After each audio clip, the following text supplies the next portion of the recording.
memang coba lihat karangan Imam Al-Ghazali lah Pak Ibu. Beliau tidak tanggung-tanggungnya lah Pak. Tidak akan tersaingi oleh siapapun hari ini.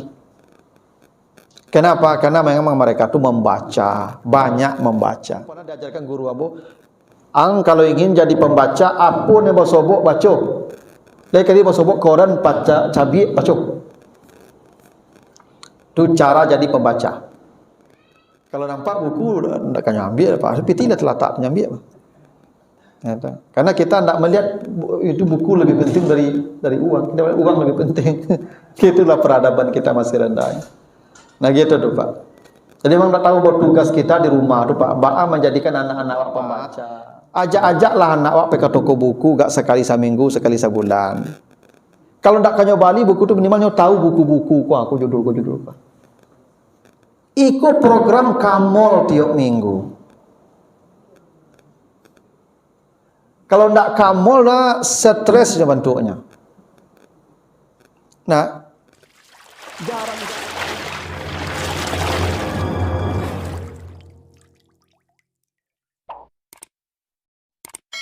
Warahmatullahi wabarakatuh.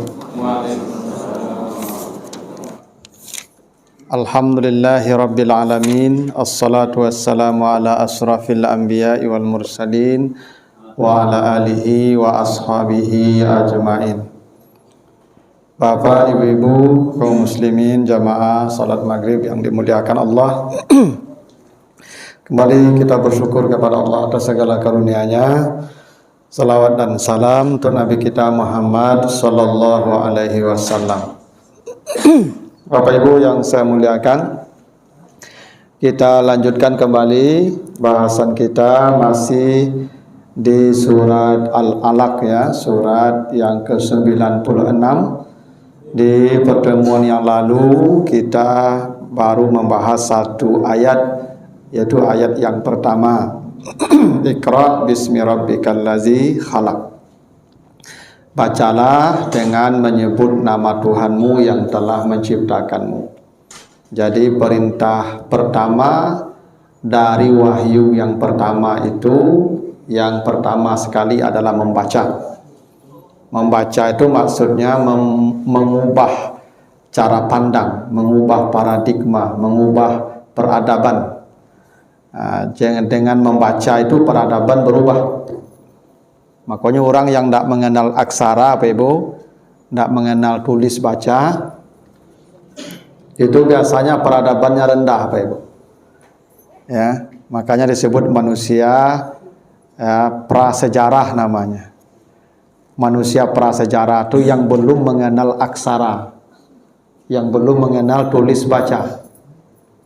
Karena ya tulis baca itulah yang menjadi tonggak peradaban. Sebelum manusia mengenal aksara, tulis baca, manusia disebut tanpa peradaban. Jadi memang peradaban orang itu dilihat dari kualitas dan kuantitas bacaan ya masyarakatnya. Maka masyarakat yang pemalas membaca apa? Itu peradabannya pasti rendah. Itu makanya Indonesia ini Ibu belum bisa menyamai negara-negara barat peradabannya. Kenapa? Tingkat literasi kita ya membaca kita jauh lebih rendah Pak. Coba Bapak Ibu, kalau jujur berapa waktu kita membaca dalam sehari Pak? Ini kita yang di kota ini aja Pak ya. Apalagi yang di desa Pak. Mumpung sekarang masih ada, sudah ada teknologi HP. Zaman dulu yang tidak ada HP, orang harus beli buku. Yang apa? Membeli buku pun sudah mikir 1000 kali. Siapa beli barele? Ya kan? Kalaupun bukunya terbeli, siapa yang baca buku di rumah depan? Jadi memang peradaban kita ini masih rendah karena daya baca kita masih di bawah. Makanya perintah pertama itu baca, karena peradaban suatu bangsa itu ditentukan oleh ya kualitas dan kuantitas bacaan masyarakat. Makanya orang Indonesia itu ada sebuah anekdot Pak Ibu ya. Jadi di sebuah kapal pesiar. Jadi di kapal pesiar itu kan namanya orang-orang kayo lah Pak, orang ekonomi lah menengah kate itu. Ada orang Jepang, Amerika, Rusia, ya toh. Seluruh negara ada tuh, termasuk orang Indonesia Pak. Jadi duduklah di pinggir kolam renang, ya kan, pakai kursi santai, bawa tas cik surang. Jadi orang Jepang nyambil tas ketek, nyebuka tasnya. Keluar buku, nyebaca buku Pak, di pinggir kolam renang tuh. Orang Amerika nyambil tasnya ketek lah Pak. Nyambil buku je Pak, nyambil baca. Orang Rusia macam tu loh, nyambil tasnya, buku je keluar Pak. Satu orang membaca. Orang Indonesia nyambil tasnya Pak. Tas gadang Pak. Tak ketek, tas Pak, gadang nyambil Pak. Nyobuka, tak kaji orang satu Pak. Buku segadang aku nyambil kaya. Kiranya bantahnya kalau Pak lalu. Jadi orang awak dima-dima lalu penganai Pak. Ya. Sampai dengan ceramah lalu je, ya Pak. Padahal nak kau baca lepas bandangan tu nya. Lalu je Pak. Apalagi kau baca. Tu makanya kalau orang baca Pak, mahasiswa kalau orang baca Pak, paling 10 minit ya Pak, tu cuma ngantuk lah Pak. Campak buku itu. Iya. Jadi kemampuan baca kita ni memang jauh di bawah. Itu kenapa perintah yang pertama tu tak salat tu Pak. Tak puasa tapi ya meningkatkan daya baca, ikra. Karena peradaban manusia hanya lewat membaca. Jadi kalau selama negeri kita masyarakatnya masih rendah kemampuan bacanya Pak, selama itu peradaban tak akan bisa maju. Orang di negeri-negeri maju tu Pak, sehari itu bisa 3 buku dia baca. Bisa Pak. Kita 3 buku tu setahun kok kelai tu Pak. Entah kok entah. Cik buku mungkin lain setahun tidak. Jadi wajarlah kalau peradaban kita masih. Jadi begitulah hebatnya agama kita Ibu. Jadi membaca itu nomor 1, membaca. Karena Islam ini harus maju dan kemajuan itu hanya lewat ya membaca. Itu. Jadi makanya itulah ada pendapat Nabi itu tidak bisa tulis baca sebelum ayat ini turun. Tapi setelah ayat ini turun, Nabi tulis baca. Itu satu pendapat. Tapi pendapat lain tetap Nabi itu ummi sampai meninggal, karena itu bagian daripada mukjizat. Bagian daripada keistimewaan seorang Nabi. Jadi Nabi tidak bisa tulis baca itu bukan remah, bukan hina. Karena dalam kultur Arab, orang yang bisa tulis baca itu dulu dianggap lemah. Ya, kemampuan ingatnya. Jadi orang kalau pandai menulis, pandai membaca, itu daya ingatnya dianggap lemah. Kalau orang yang tak bisa tulis baca itu kuat daya ingatnya. Itu maka orang buta itu Pak, ingatannya kuat. Kalau tidak bisa menjadi lah, tidak ada bisa dibaca lah. Orang yang bisa mencali ke Pak, makanya ingatannya lama. Kalau bisa mencali balik, saya baca balik. Gitu. Jadi buta huruf, buta mata sama saja. Pasti daya ingatnya kuat. Makanya orang buta tu Pak, wassalam maknanya tu setahun sebutnya nyapa aja waktu Pak. Ingat kuat.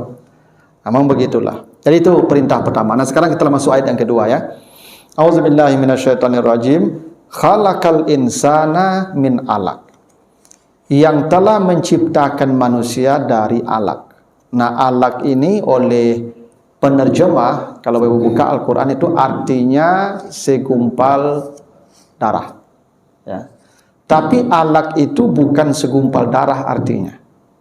Alaq itu arti harfiahnya sesuatu yang menggantung.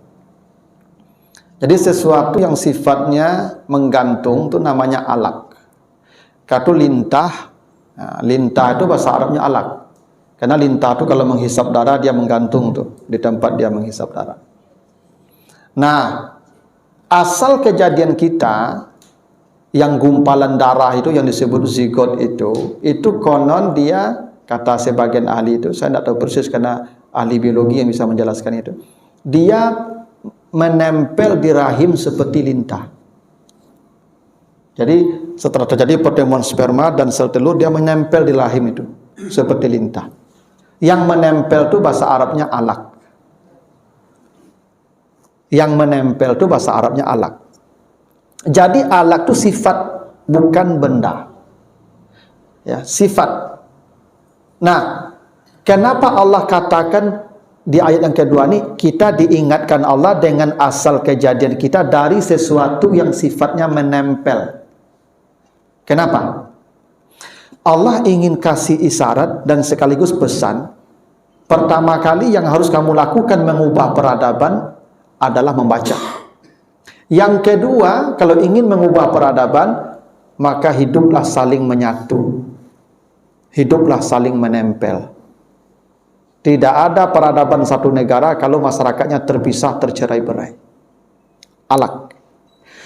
Begini, Ibu. Orang Arab sebelum Islam datang, hidupnya berpecah belah. Ya tak? Makanya kata Allah, apa? Wa'tasimu bihablillah jami'an wala tafarraqu. Itu ya. Lalu wazkuru ni'matallahi 'alaikum iz kuntum a'daan fa'allafa baina qulubikum. Gitu tuh. Orang Arab tuh Pak hobi bertangka, bercakap, parang. Sehingga orang kalau parang tidak ada peradaban yang bisa dibangun. Yang ada pun hancur. Tidak ada satu negara yang bisa membangun ketika masyarakatnya bertengkar. Syria, Irak, coba lihat mana peradaban dibangun Pak? Yaman, karena sibuk bertengkar. Orang Arab itu kenapa ada 4 bulan ditetapkan Allah bulan haram? Disebutkan di surat At-Taubah 36 itu. 12 bulan setahun, 4 bulan haram. Kenapa disebut bulan haram? Haram berperang. Yang 8 bulan bercakap lah. Karena orang Arab itu tidak bisa ditagahan bercakap lah Ibu. Kalau tidak bercakap, damamnya. Orang Arab itu gitu Pak. Itu ciri masyarakat primitif tuh Pak. Ciri masyarakat primitif itu suku bertangka, suku heboh. Ya. Makanya Indonesia kok Pak masih memang primitif. Masalah beda hari raya heboh, masalah iko heboh. Kadang sampai bercakap begitu Pak ya. Jadi masyarakat yang primitif ciri-cirinya gampang bertengkar. Orang Arab begitu dulu. Mereka jauh dari peradaban membaca dan hobi perang. Itu makanya hadu 4 bulan yang diharamkan perang, yang 8 peranglah Tuhan. Kok karyati tidak bisa dagahan, peranglah. Yang ampe kok berhenti. Ya dah. Ini menunjukkan memang betapa orang Arab itu tidak bisa bersatu. Karena itu wahyu yang pertama turun untuk bersatu, alaq. Agar kamu bisa membangun peradaban, maka bersatu, saling menempellah. Jadi Bapak Ibu, kalau kita sederhanakan, wahyu yang pertama turun itu perintah untuk kita menjalin persatuan, peradaban, kebersamaan. Alaq, sesuatu yang menempel. Allah ingatkan kita, hei kalian sejak awal saya ciptakan sudah tergantung. Kita ni Pak, manusia ni Pak, makhluk yang memiliki tingkat ketergantungan yang paling tinggi kepada yang lain. Coba, dari mulai lahir sampai mati Pak, kita ini butuh orang lain. Lahir, saya yang bisa mandi lagi dulu. Pas lahir Pak tu nyampe berenang, kalau berenang langsung Pak, ada tuh? Tak ada Pak. Pas lahir tu dimandikan dulu, ya nak, di barasian. Orang yang melakukan Pak, tidak bisa awak. Mati, lah mati. Ada orang merangkak ke lahat surang mati. Lah matinya Pak tu masuk ke lahat surang, timbul lagi. Aduh, tidak ada Pak. Dimasukkan ke lahat. Butuh orang. Untuk makan, cobalah Bapak Ibu makan. Hitung berapa banyak orang yang menolong awak makan. Coba Bapak Ibu pada kerajaan surang tu. Tanam padi surang, bajak surang, siangi surang, panen surang, beeler surang, ya kan? Periuk surang, kompor surang, itu. Satunya urus surang. Ada sempat makan dan mati. Panjang kerajaan tu Bapak Ibu. Nah, butuh orang, ribuan orang menolong makan tu Bapak Ibu. Ambo ceramah kini kau buka. Ceramah begini kan murah kerajo ceramah Pak. Lalu ambo berceramah, lalu kecik orang, oh hebat Ustaz. Mbak kok hebat ambo? Dia ada orang duduk undangan. Kok kosong masaji kau tahu ceramah Pak. No kabe orang beko. Kau nak sehat ya kau. Karena tali cik namanya. Ya dah. Jadi hebat ambo dia ada orang.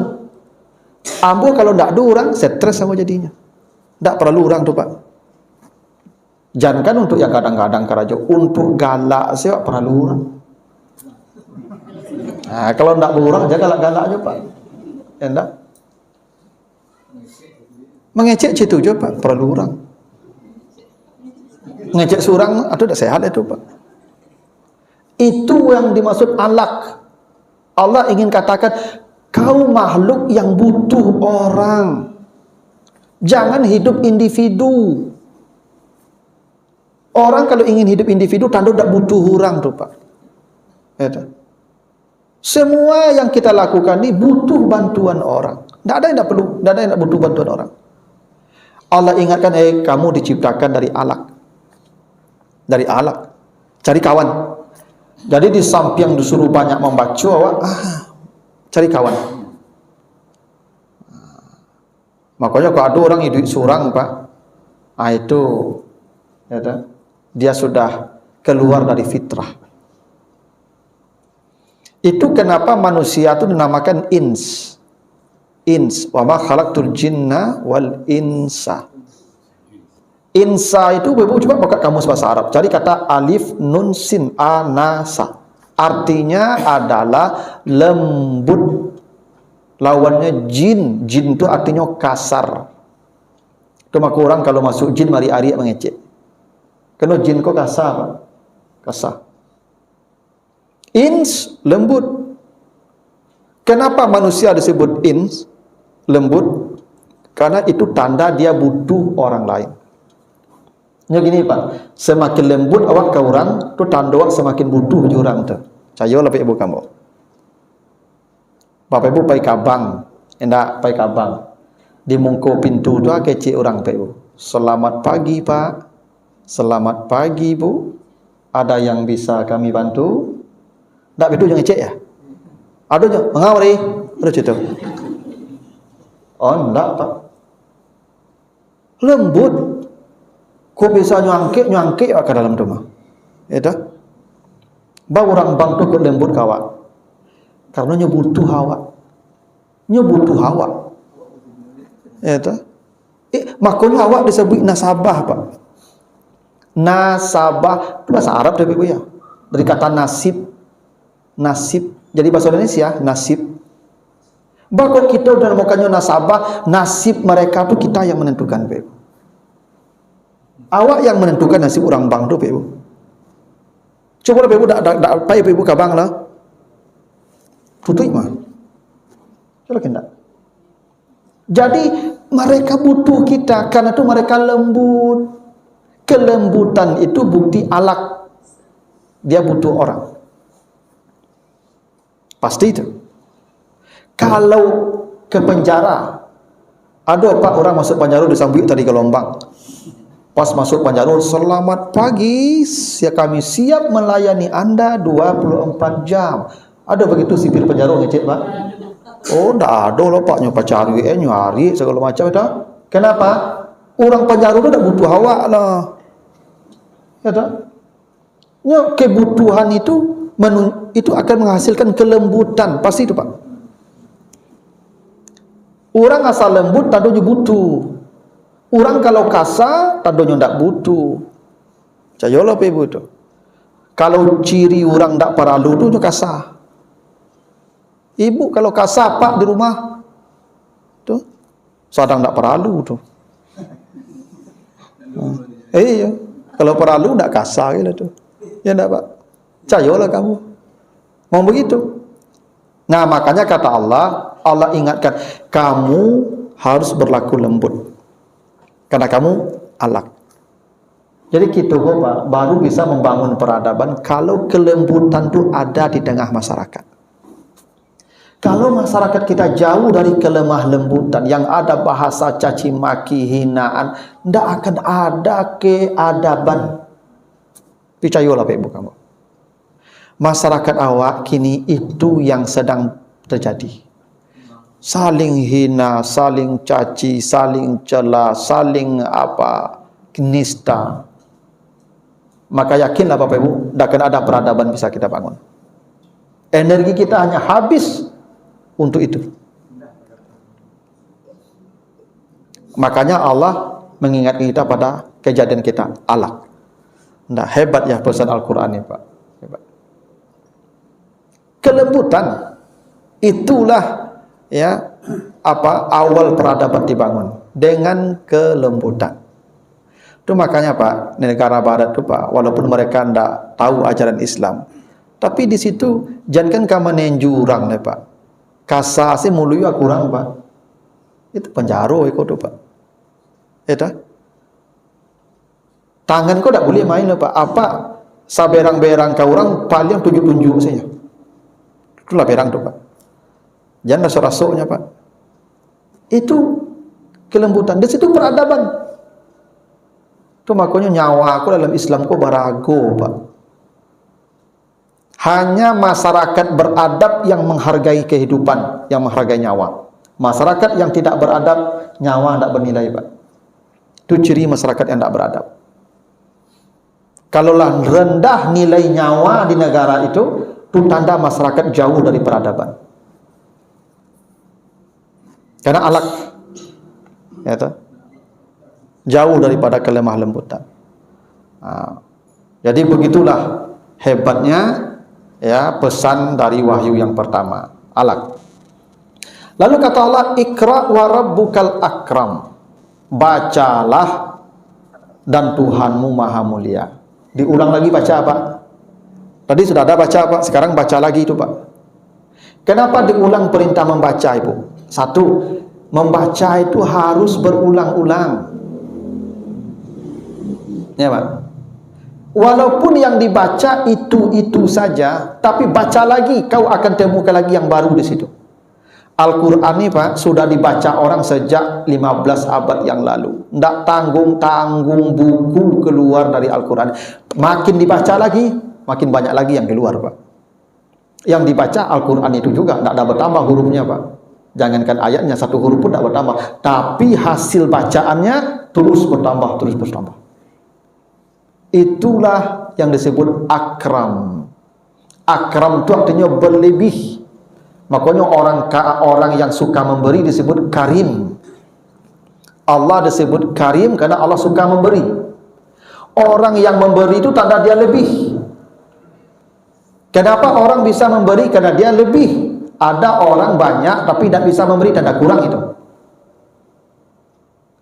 Apa maknanya? Kenapa dihubungkan Iqra yang kedua dengan sifat lebih? Orang kalau banyak membaca pasti memiliki kelebihan dibandingkan yang lain. Ustadz yang rajin membaca Pak, beda Pak dengan ustadz yang pamalih membaca. Coba tidak? Pak dengarlah ceramah, apa tahu aku ustadz kau pembaca orangnya, aku ustadz kau nak pamalih membaca Pak. Enak. Pasti penghargaan jamaah ke ustadz yang rajin membaca kau beda pada yang nak baca-baca Pak.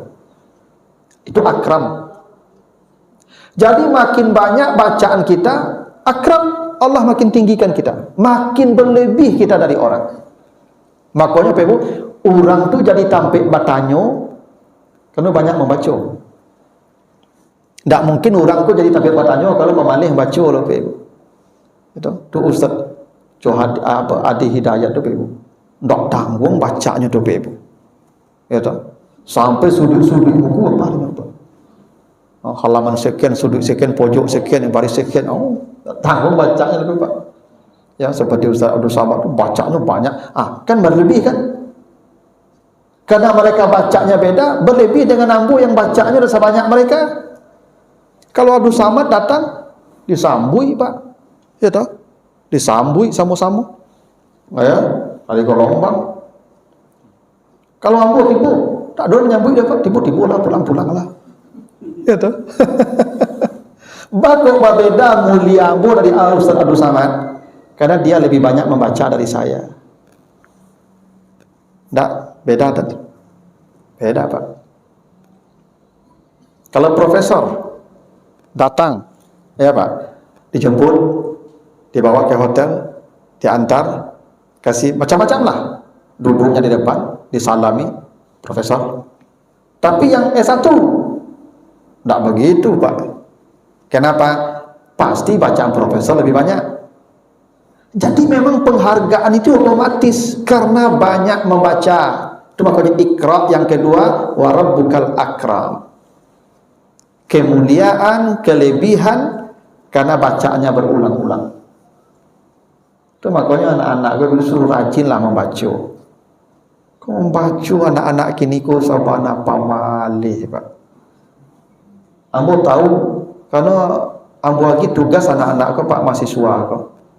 Kopi pasti sisinya Pak. Ya dah, nyambi di internet Pak, cari sebentar. Ada tuh kopi. Ndak nyoba loh Pak. Ndak nyoba loh. Dulu awak ambil makalah yang kuliah Pak. Itu bawa buku, bawa cari ke pustaka loh Pak. Ya nak? Lah bawa cari buku, bawa kumpulan buku tu baca cicik lu. Ah tu bawa buku tu cicik bawa kambang tu. Nah baru ketik. Macam lihat kok. Betu orang ambil makalah dulu Pak. Kini tak ada le Pak ambil makalahnya kopi pasti internet tu. Pustaka langang. Wajar anak-anak kini kok tak balabih loh Pak Ibu. Tak nampaknya sekolah tinggi-tinggi, sarjana tak nampak. Tak nampak. Kenapa? Membaca tu yang kurang. Ulama-ulamanya mendulu Pak Ibu memang tak tahu yo teknologi, tapi yo tampik batanyo. Kenapa? Bacaannya banyak. Nyo baca. Dan buku tu yo banyak tamat dibaca. Ya dah? Kini tu yang jauh. Makanya mahasiswa kini kok Pak, termasuk mahasiswa ambo di UIN tu Pak. Sarjana tak banyak harapan kita sekarang Pak. Tak banyak. Kenapa? Karena literasi mereka minim. Mereka bukan orang pembaca Pak. Bukan. Dan memang kita tidak terkondisi untuk membaca hari ini. Karena sekarang serba searching. Dulu yo memang batami dosen tu Pak, buku yang kamu baca, ku bukunya. Jadi pusaka, ku judulnya atau kopi. Itu dulu Pak. Makanya Bapak Ibu, jangan berharap ada kelebihan kalau membacanya minim. Itu makanya kata Allah kan begitu ya, yarfa'illahul ladzina amanu minkum wal ladzina utul ilma darajat. Orang yang ditinggikan derajatnya itu oleh Allah yang beriman dan berilmu. Berilmu itu kenapa? Karena banyak membaca. Mustahil orang tak pernah membaca itu kan berilmu. Dari mana dapatnya Pak? Takut Nabi Khidir. Ya, kalau ilmu kita kan harus dicari. Dan membaca itu sumbernya. Coba jujurlah kita kalau ibu jawab. Siapa yang punya pustaka di rumahnya? Kita itu Bapak Ibu berhitung untuk beli buku. Rasa rugi membeli buku 100.000 tu. Enak. Dan jarang-jarang kita di depan anak kita membaca. Sebenarnya anak-anak itu akan membaca kalau kita membaca. Minimal orang rajin membaca ni cari cover juga, cari kulit kan. Cak bang baca step dulu. Cuman di rumah tak ada memang lingkungan yang mengarahkan mereka jadi pembaca. Dan maka saya pulang di rumah sampai malam. Enak. Iya Pak, sampai pagi namun itu Pak, kalau dagangan. Ini ya Pak, problem kita. Ya, minim membaca. Padahal Allah berulang-ulang menyuruh pembaca itu Iqra bismi rabbikal ladzi khalaq, Iqra wa rabbukal akram. Hanya kemuliaan lewat membaca. Ya, Pak. Makanya coba perhatikan tuh, orang-orang yang rajin membaca itu, kalau mengeceknya Pak, bone-bone sekeceknya nak. Ya. Tangguh-angguh adanya nak. Orang tak pernah baca kok Pak, otak sepatlah saja mengecek tak ada batu je lah. Tu makanya kadang otak tu Pak. Iya, makanya orang kadang otak tu rata-rata tak membaca tu Pak. Itu makanya otaknya tu. Otak tu kan ada batu tu Pak. Karangan saja Pak. Nah, orang kalau membacanya bicara dengan data, dengan argumen, dengan hujah. Itu ciri orang membaca. Ya. Kalau mengeceknya tidak bisa dibantah orang lah Pak, keceknya. Akram, dia melebihi orang itu. Akram namanya. Orang tak membaca, gampang dipatahkan. Nah, itu pentingnya kita banyak membaca, dan itulah kenapa kata Iqra dibaca diulang 2 kali oleh Allah. Iqra. Lalu Allazi 'allama bil qalam, yang mengajarkan manusia dengan kalam. Kalam itu artinya pena. Dulu kalam itu yang dipotong. Dulu pena itu kan diruncing, model pensil dulu ya. Yang diruncingkan itu namanya kalam. Kalam itu yang dikarik artinya Pak. Ya. Dulu orang kalau menulis pakai itu Pak. Baralakah kasusahnya orang dulu itu Pak menulis ya dengan media sederhana. Kini awak aja kuat. Tapi orang dulu itu produktivitasnya lebih dari kita. Walaupun dengan kalam. Nah, kalam ini maksudnya apa? Allah ingin katakan, jangan hanya kau membaca, tapi kau tuliskan apa yang kau baca. Masyarakat beradab itu bukan hanya membaca, tapi menulis. Ini pun yang kurang di negara kita. Produktivitas. Hingga yang bergelar profesor, doktor pun Bapak Ibu, tidak banyak yang menggunakan kalam. Kenapa Pak? Dari ketik awak tak biasa menulis. Dari ketik awak tak biasa otak. Makanya orang Minang ku otak. Maka satu supi balapau. Lampau bukan tapi otak. Kopi sedang otak 3 jam. Ya Pak. Utang lah tu, bono tu. Ya Pak. Jadi awak tu masyarakat pauta, bukan masyarakat penulis. Memang begitu. Kalau peradaban itu dibangun lewat tulisan. Itu makanya orang yang menulis, kan hari ini kita bisa membaca apa yang terjadi di hari itu, di negeri itu. Karena mereka meninggalkan jejak tertulis. Peradaban, menulis. Maka menulis ini penting. Itu makanya orang barat itu dari ketik punya buku diari. Diari itu tujuannya setiap yang dia lihat dia tulis. Ibnu Battuta itu Ibu, seorang pelayar. Dari dialah kita mengenal negeri-negeri ini Ibu. Karena setiap nyoba jalan nyoba catat apa yang dilihatnya di negeri itu, apa yang terjadi di negeri itu. Dan itu jadi dokumen kita hari ini. Menulis anak-anak hari ini tidak ada pakai diari, jelas saya pakai diari anak awak. Mungkin sekarang itu tidak penting, tapi mungkin 30, 50, 100 tahun itu penting jadi dokumen. Makanya orang-orang barat itu Ibu dari ketiknya pakai diari, dan diari itu dikunci, disimpan Pak. Besok dia buka apa yang dia. Nah itu kalau ada nanti dia bikin biografi atau autobiografi, itulah datanya. Itu original apa yang dia temukan setiap hari itu. Maka dibikin tanggal Sabtu setanggal sekian hari itu, jam sekian, apa yang dia lihat, apa yang dia temukan. Itu namanya kalam. Gunakan kalammu. Jadi memang Al-Quran ini hebat Bapak Ibu. Menulis, membaca itu prioritas utama dalam ajaran agama kita. Makanya kini kok anak-anak apa? So cari tulisannya Pak. Nah SMP, yubana inyo sakit palu macam cari tulisannya Pak. Ya. Inyo pergi sekolah ada buku loh Pak. Membacanya sendiri bisa macam. Ya dah bisa. Inyo pergi sekolah tak ada nyoba pena, tak nyoba buku, tak nyoba. Bekonya pinjam pena kawan yang pindah kereta salai. Tak kereta yang salai. Kan buat bindar tu. Ada ke cewek dah. Tak kereta salai. Tu tulis. Alanya tuli paknya pun sakit palunya pokoknya. Nah itu. Bila akan maju gitu dah. Ya. Jangankan menulis, karena menulis ini bagus sebuah skill. Skill itu harus dapat latihan panjang. Tak gampang menulis itu Pak. Jadi penulis itu. Tapi peradaban satu negara itu lewat tulisan.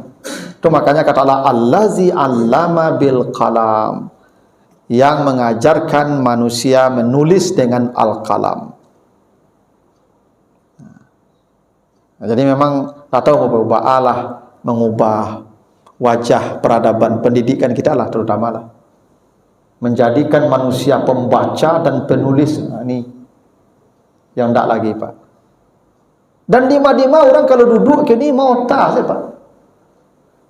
Jarang orang kau menulis kini Pak. Guru-guru tak jarang penulis. Bahkan dosen akademisi pun tak banyak yang menulis. Dan tak banyak menulis itu karena minim bacaan juga. Ini kena tulis dan kena baca orang, ada nak baca. Inyo manuli ko hasil bacaan, makanya ikra baru tuli. Membaca saya ndak. Itu anggar tuli. Lalu kata Allah, allamal insan ma lam ya'lam. Ini yang paling penting.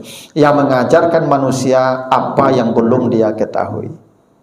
Jadi Bapak Ibu, dalam ilmu pengetahuan harus ada inovasi namanya. Jadi Bu, kalau maja dari mulai jadi guru sampai pensiun itu saya pasabui. Karena muridku tukar-tukar saya tapi Pak, materi itu saya. Itu tidak ada allamal insan ma lam ya'lam itu. Jadi dosen cetul Pak, sehingga mahasiswa yang mengulang kan ada mahasiswa kok mengulangnya Pak. Mambi pada kuliah tu balik tahun besok, kecik mahasiswa kok patang ku sampai apa aku aja. Kini ku balik aja. Yo galak-galaknya sama je aja. Taknya dulu yang boleh aja. Nah, Bapak Ibu, memang bacaan tu menentukan. Ya dah. Jadi orang kalau malas membaca, balas menulis, memang ilmunya tidak berkembang. Malam ya'lamnya tidak ada. Begitu-begitu saja tu. Tidak ada perkembangan. Nah, itulah pentingnya literasi dalam Islam, dan itu perintah pertama dari wahyu pertama 5 ayat di surat Al-Alaq. Membaca, menulis, ya, cari kawan, ya, perbaiki hubungan dengan sesama, dan inovasi dalam pengetahuan. Itu hebatnya Pak. Baru yang lain-lain nanti disuruh Allah. Itu dulu Bapak Ibu yang sampai ayat 5. Ada pertanyaan dulu Pak Ibu sampai sini. Mungkin perlu diluruskan dulu Pak, apakah yang dimaksudkan literasi di sini terfokus pada agama atau di luar agama? Mungkin itu yang perlu Bapak, karena dikotomi membedakan yang bacaan itu tuh yang perlu diapakan Bapak. Terima kasih Pak. Oke, sama-sama Pak. Nah begini Pak, tadi di ayat yang kita baca tadi itu Allah tidak ada menyebutkan objeknya, tidak ada disebutkan objeknya Pak. Kata Allah ikra. Ikra itu dalam bahasa Arab itu kata kerja yang sifatnya transitif. Dia butuh objek. Ikra al-kitab, ikra ad-dars, bacalah buku, bacalah pelajaran. Ya toh? Ini ikra tanpa objek. Ikra. Makanya Nabi bingung, apa yang saya baca? Saya tidak bisa baca dan tidak tahu mau baca apa. Apa makna itu? Kenapa Allah tidak kasih objek? Bacalah semua yang bisa dibaca. Itu makanya ada filosofi awal, alam tak kambang jadi guru. Jadi yang kita baca itu semua yang bisa mendekatkan kita pada Tuhan. Itu kenapa? Coba Bapak baca nanti di surat Fatir ya. Surat Fatir ayat 28. Tapi coba lihat ayat sebelumnya dulu. Sebelum ayat 28 itu. Kan disitu kata Allah, innama yakhsallah min ibadihi al-ulama. Allah sebut kata ulama di situ, Pak. Coba baca rentetan sebelumnya. Ulama itu bukan yang hafal Quran, bukan yang hafal ribuan hadis, bukan. Ulama itu coba lihat. Kau lihatkah hujan apa air turun dari langit? Dengan air itu kemudian tumbuh tanaman.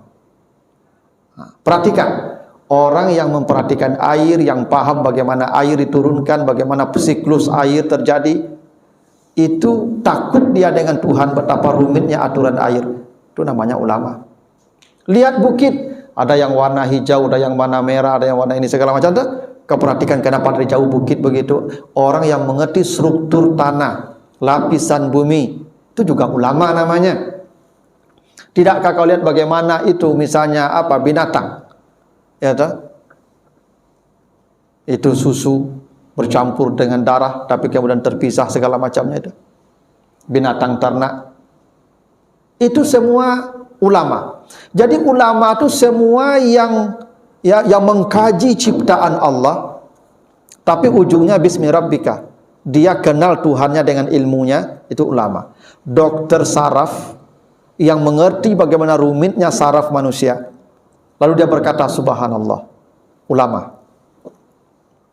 Ahli jantung yang mengerti bagaimana jantung cara kerjanya, memompa darah, memisahkan mana yang racun, mana yang makanan, segala macam, rumit kerja jantung, dia berkata subhanallah, itu ulama. Jadi bacaan itu tidak hanya yang tertulis, apalagi yang hanya kitab suci. Itu memang bacaan yang utama. Tapi semua yang bisa dibaca yang ujungnya membawa kedekatan kepada Allah, itulah yang harus dibaca. Jadi memang yang ulama itu tidak mesti orang yang mengerti agama, yang hafal Quran. Tidak. Dokter-dokter itu ulama tuh, Pak. Ya itu. Ahli-ahli biologi, ahli zoologi, ahli itu semua ulama tuh, Pak. Ahli fisika yang mengerti bagaimana peredaran angkasa itu, Pak, yang astronomi itu, ilmu astronomi itu, ulama itu, Pak. Asalkan dia takut dengan Tuhannya, dengan ilmu yang dia tahu. Kan semua ilmu dari Allah. Makanya kalau kita mengajarkan ilmu itu bermanfaat, kita aman sampai hari kiamat. Yang biologi bermanfaat, yang fisika bermanfaat. Semua ilmu itu sama tuh, Pak. Ya, tidak ada bedanya tuh, Pak. Maka dikotomi itu tidak relevan dalam ajaran Islam. Tidak ada ilmu itu. Dulu ulama-ulama zaman siswa, Pak, semua ilmu dia paham. Ya, karena dia tidak membatasi ilmu pada bidang tertentu. Sekarang memang dibagi-bagi. Ada spesialisasinya. Dulu ulama dulu semuanya paham, dia mengerti dia. Makanya ulama dulu Pak Ibu memang lihat karangan Imam Al-Ghazali lah, Pak Ibu. Dia tidak tanggung-tanggungnya lah, Pak. Tidak akan tersaingi oleh siapapun hari ini. Kenapa? Karena memang mereka itu membaca, banyak membaca. Ambo pernah diajarkan guru ambo, kalau ingin jadi pembaca, apa yang bosobok baca. Dari kali bosobok koran baca cabi baca. Itu cara jadi pembaca. Akini, Pak, ada buku tidak kena baca orang, kena ambil orang, tapi ada piti, ambil langsung tu, Pak.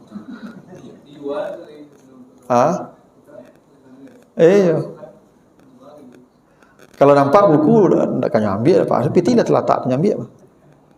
Ya, karena kita tidak melihat itu buku lebih penting dari uang. Kita melihat uang lebih penting. Itulah peradaban kita masih rendah. Nah gitu tuh, Pak. Jadi memang tak tahu buat tugas kita di rumah tuh, Pak. Bapak menjadikan anak-anak pembaca.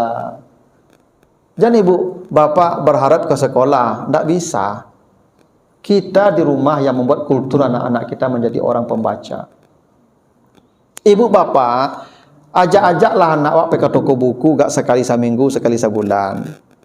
Kalau tidak kau nyobali buku itu minimalnya tahu buku-buku aku judul.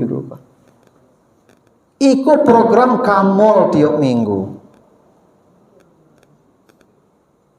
Kalau tidak Kamol lah, stres bentuknya.